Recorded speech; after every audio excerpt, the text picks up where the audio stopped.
Expanding quadratics part 2. Let's take a look at some slightly different quadratics. So I've got, again, I'm going to have pairs of quadratics in brackets. So I've got a 2x plus 1 and a 3x minus 2. Let's do that. I'm making these up as I go along, by the way. All right. So this time what we're going to do is we're going to have a coefficient in front of the x. And the last one we just had an x, now we've got a coefficient. Well, 2x times 3x, well 2 times 3 is 6, and x times x is x squared.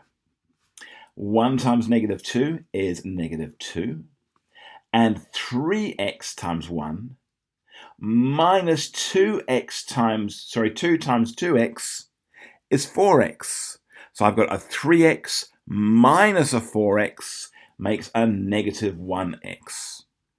And there's my solution. Let's do it slightly differently. Let's make it 5x minus 1 and 3x plus 2. Okay. 5 times 3 is 15. And of course, x times x is x squared. Negative 1 times 2 is negative 2. And I've got a 5x times 2 is 10x, minus 1 times 3x is 3x. So 10x, that's 5 times 2, 2 times lots of 5x is 10x, minus the 3x is equal to plus 7x.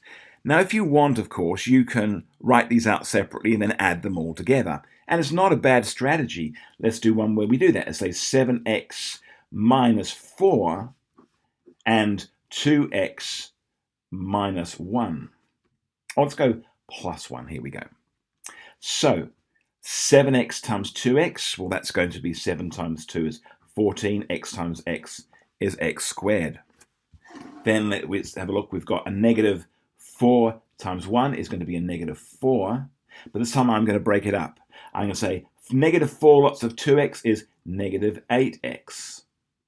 And I've got 7x times 1 is plus 7x.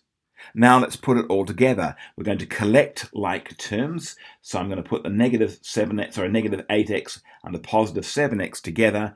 Well, if I got negative 8 and I take away, if I got 7x and I take away 8x, I've got negative x, or just negative 1x. So that's 14x squared minus x minus 4. And that's how we expand those types of quadratics.